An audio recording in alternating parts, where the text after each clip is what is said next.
everyone. Welcome to our podcast, Deal Diaries. In this podcast, we discuss successful stories of M&As from entrepreneurs, buyers globally. I am Shravani Mitrika, your host today, and today I have Girish Shilamkar with me. He is the founder and CEO of InfraCloud Technologies, a cloud consulting company. He recently joined hands with Improving, a Texas-based global IT services company. So Girish, thanks for joining us. We would love to know your journey from building InfraCloud to successfully being a part of Improving. Thanks, Shalom, and great to be here sharing our story. How are you doing today? I'm doing great. Thank you so much. Yeah. So Girish, tell us more about InfraCloud. How did you started it? What has been your Sure. journey? Everything about it. Sure. We started InfraCloud in 2016. Vishal and I, my co-founder and CTO, we started this company with focus on a particular technology called Kubernetes in the cloud space, because this technology was going to disrupt the cloud as we knew.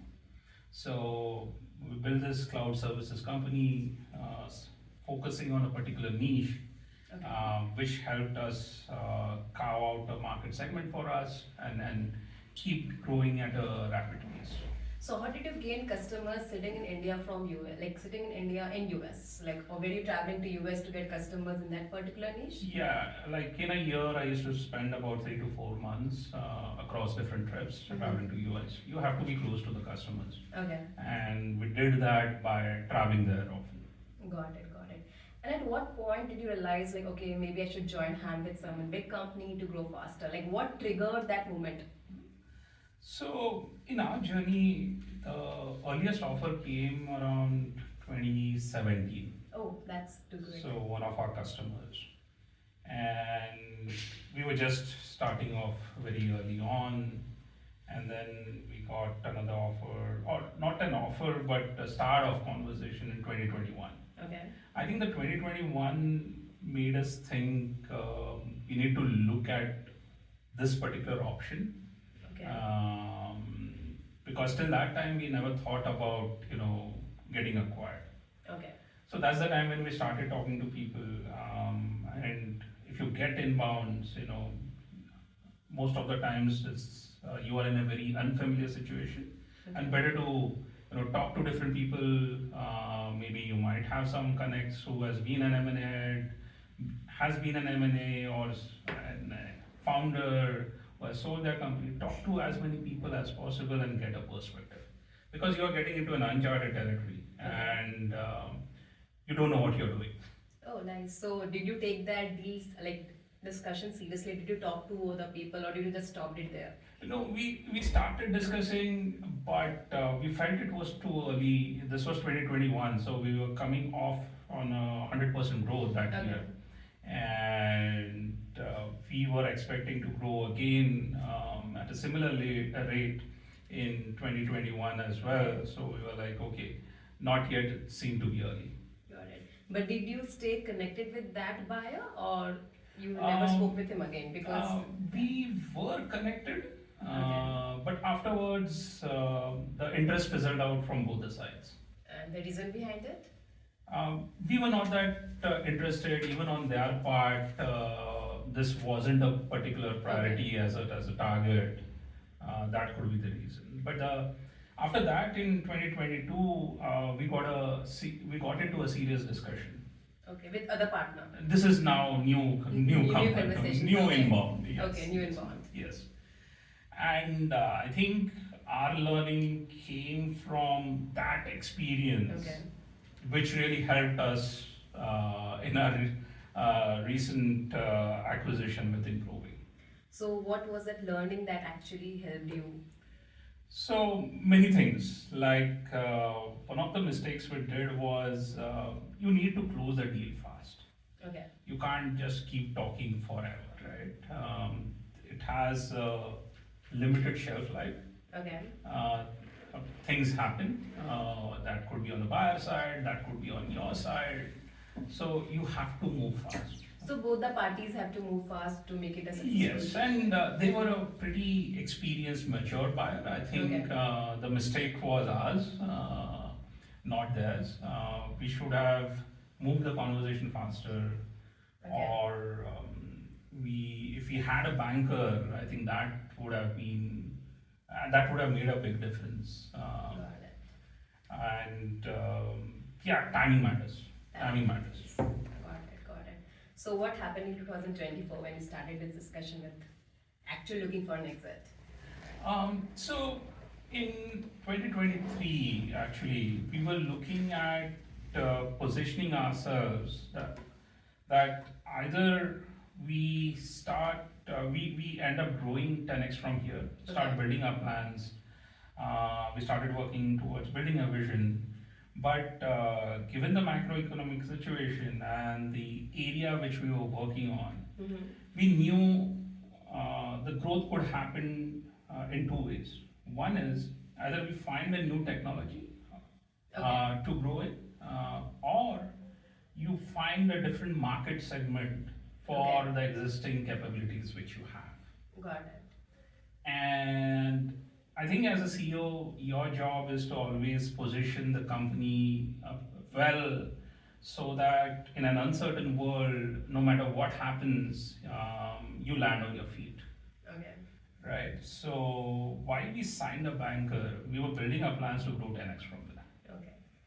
And banker was our security that in case it doesn't go well, we are not able to go down the path of finding a new technology area to grow in, Okay. partnering with another company, whether it is through investment or a complete acquisition, Mm-hmm. could be one route because we knew our weakness that Okay. so far our market segment used to be mostly startups and ISVs, Okay. and enterprise is totally a different ballgame. Okay. We didn't have any US sales presence. So we knew either you do it yourself or you partner with someone. Got it. And that's the only way how we would have ensured that whatever capabilities we have, those capabilities can have a much bigger market than what we were operating in. Got it. So why did you choose market segment like moving up the curve in enterprise, either yourself or your partnership, and not other technologies? Like why that and why not other technologies? We tried that out. Okay. We were like, okay, if we start seeing some early deals, early conversations, some kind of attraction, we stay this path. Okay. If not, we need to make sure that our capabilities, we get full leverage out of it by getting into a new market segment. Got it. And with this banker, right, how many buyers did you choose and why improving and why not other buyers? Like, Right. So improving from the first meeting itself, um, they were very deliberate with respect to building an organization. okay.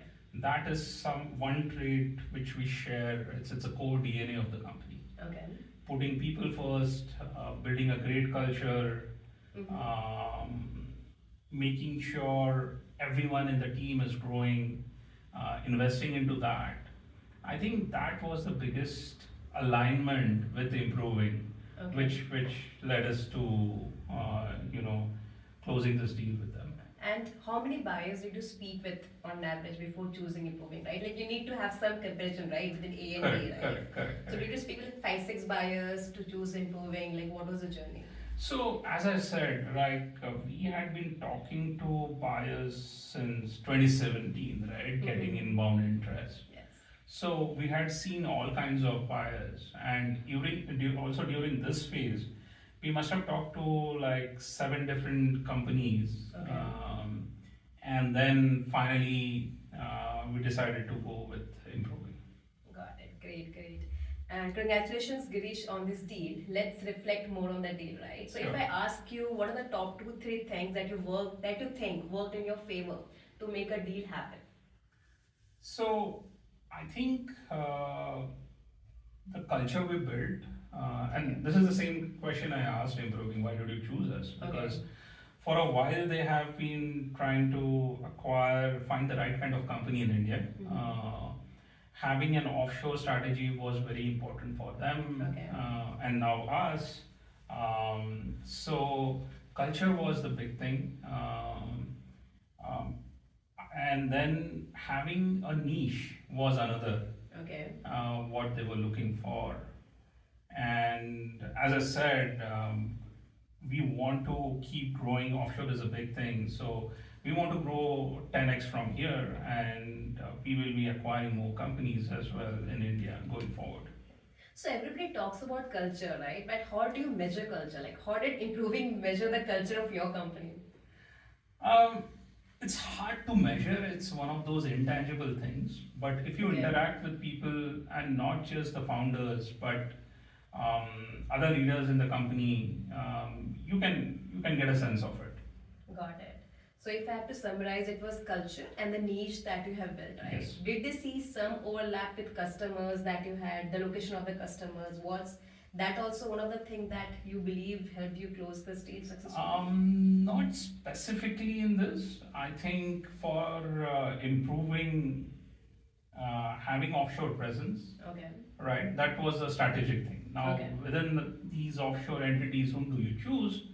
That's where culture and segmentation played a big part. Got it. Great. And how are deals structured in your space, right? If you can tell us more about your audience, like in terms of deal Sure. structuring, Yeah. any insights that you can Yeah. give us? So normally people think that it's an exit. It's not. We never thought about it that way. Okay. For us, it was how do we accelerate our growth, and in that process, either you do it yourself or you find the right kind of partner. Okay. Now that partner could be through investment, could be a minority, could be a majority, could be an entire stake sale, right? Um, and so for that accelerated growth, for taking our capabilities to a new market segment, that was the deciding factor. Got it. And I believe it's equally important, right, for both the buyers and sellers to be the same mindset. In your case, it was like more of being a part of bigger company and having a much more growth for your company, right? Right. Not all founders think equally. Right. This makes sense, right? So if I have to ask you one tough question, right? Sure. Do you think you left some money on the table? You could have got a better valuation, or you could have done something different to get a better valuation. Like any insights on this? So when you say better valuation, the headline number is just one of the things. Okay. And coming back to the previous question, how it is structured, right? The long answer to that is actually when you think of a deal, it's valuation just one thing. Buyer is acquiring you for not what you did in the past. Your past was only there as a filtering criteria, Okay. right? What you are going to do in the future, that matters most for the buyer.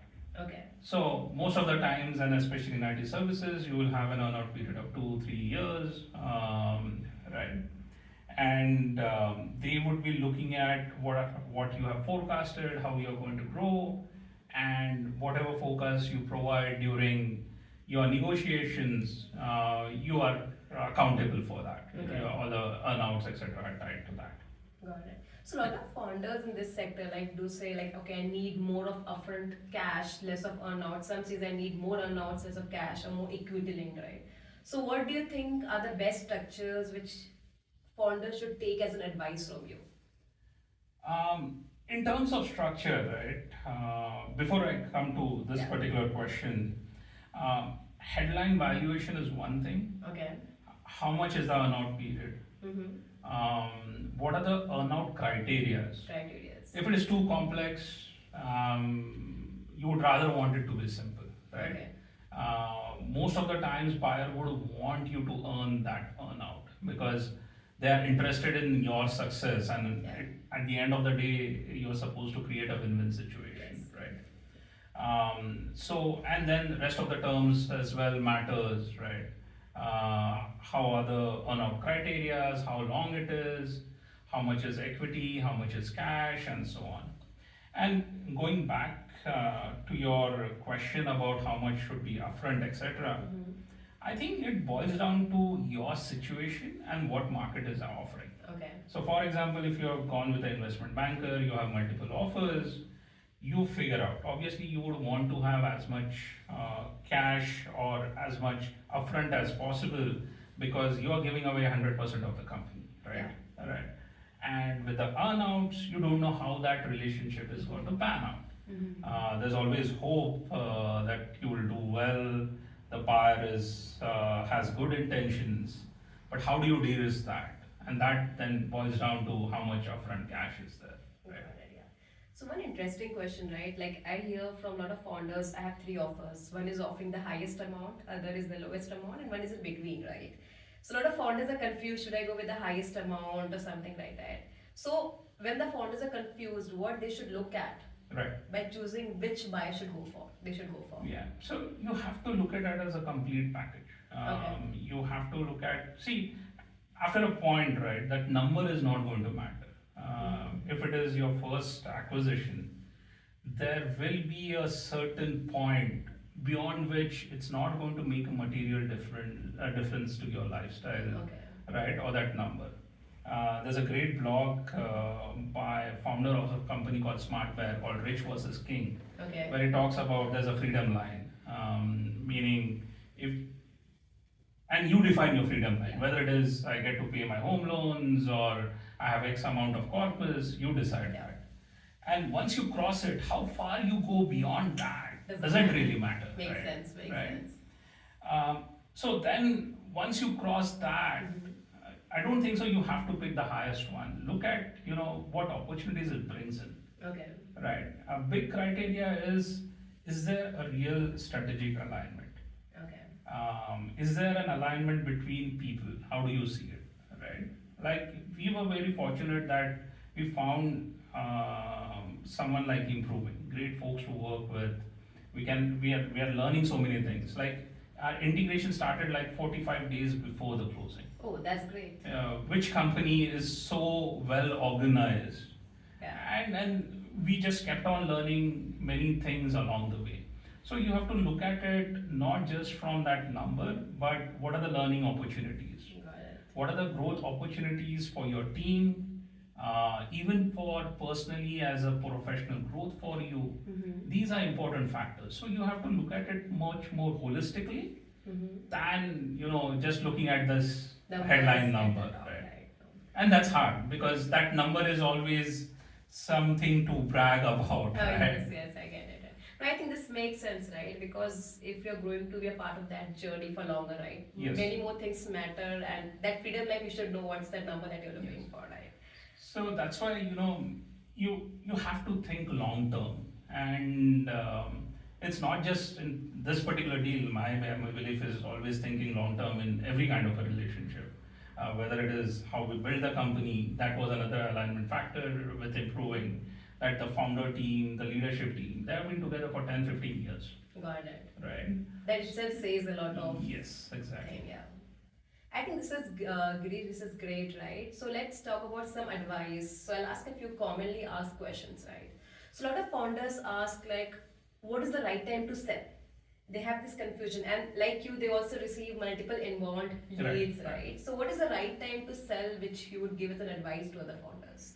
See, if you're just looking from the financial aspect of it, do read that blog. I think getting across that freedom line is important Okay. because as a founder, if you build a company, if you get an exit, and after that, for whatever reason, if you're not continuing with the buyer, if you have to go and get a job, then it has not made a material difference, right? Yeah. So just from the financial aspect, getting to that substantial number does matter, Okay. right? So that's one. Another is if you have inbounds coming to you, have a conversation, build those relationships. Tomorrow they might just turn out to be your customers at the end of the day, Got it. right? And you will learn quite a bit about the M&A market as well, just talking to them. Got it. And how are you being perceived by the Yeah, and clients? as I said, think long term, right?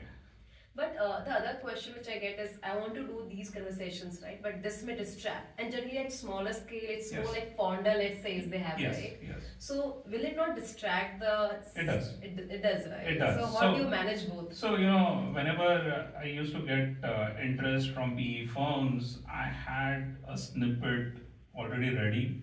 These are the numbers, these are this, do Okay. we fit into your acquisition criteria? Yeah. Right. I think after talking to quite a few inbounds. I figured, okay, these are the things. I just let them know upfront. If they feel, okay, now there is some kind of alignment and we fall within their target area, then have a conversation. No, this is interesting point, right? Knowing these metrics important because you don't want to make those data again and again for everyone. Right? Yes, Yeah. yes.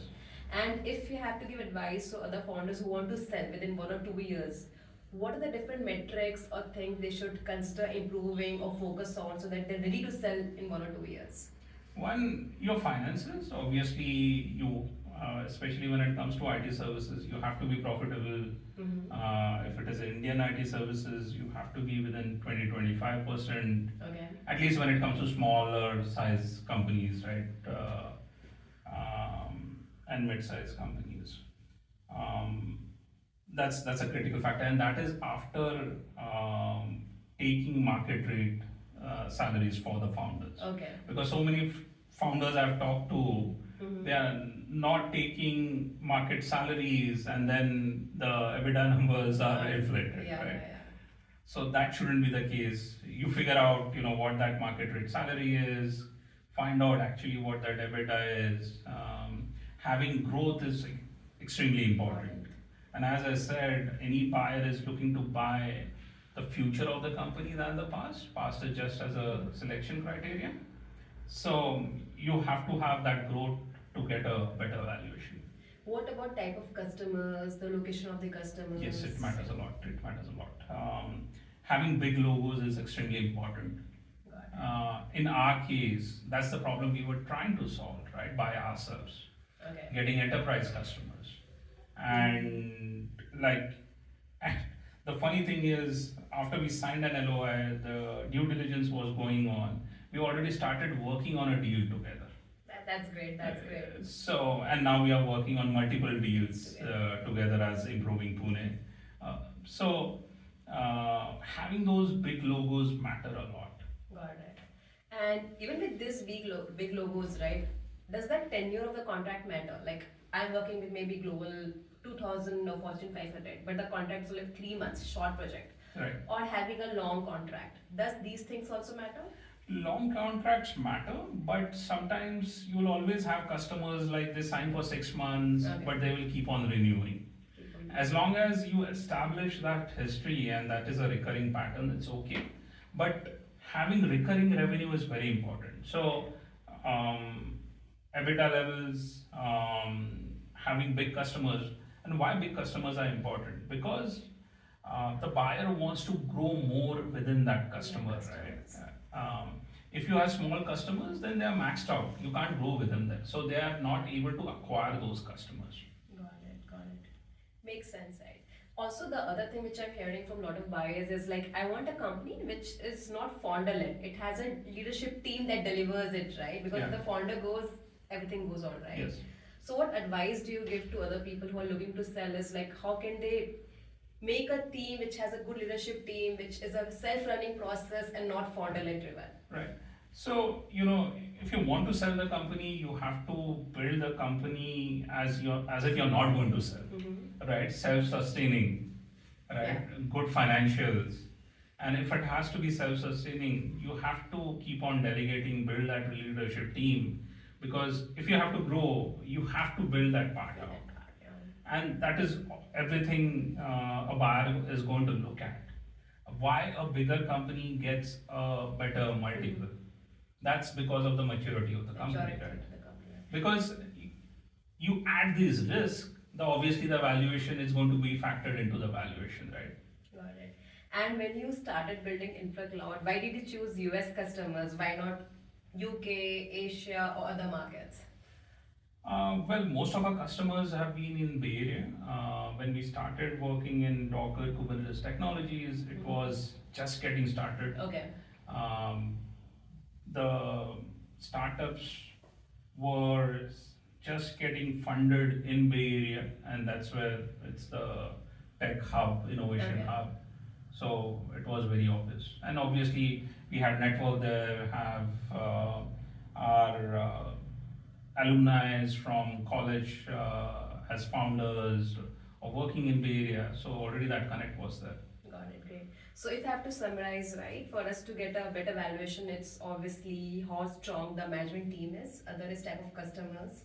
It should be a niche area which buyers would look at, right? The logos are equally important, geography of the revenue is important. Anything that I missed which you want to summarize?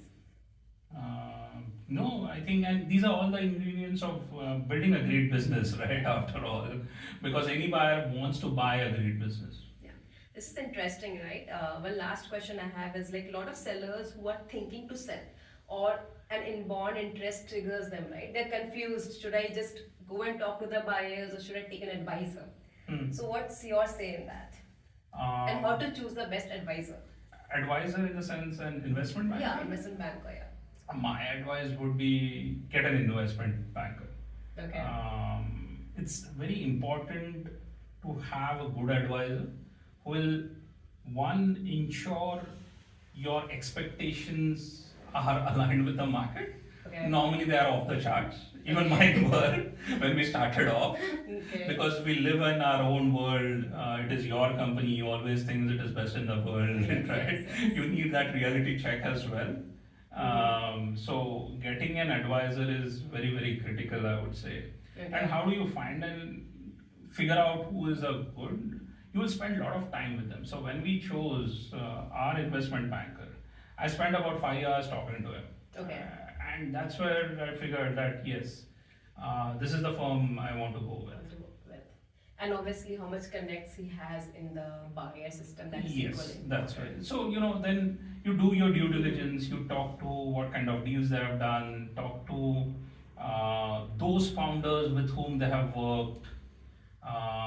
If it is a good banker, they have done well, they will be more than happy to introduce you to those founders, right? I think this is a key thing. If they can provide references, that is a key thing to figure out, whatever they are selling, whatever they're promising, makes sense or not. I think this is great, right? Because a lot of founders in your scale, like in your shape and size, right? They're confused which bankers to choose on is the right time.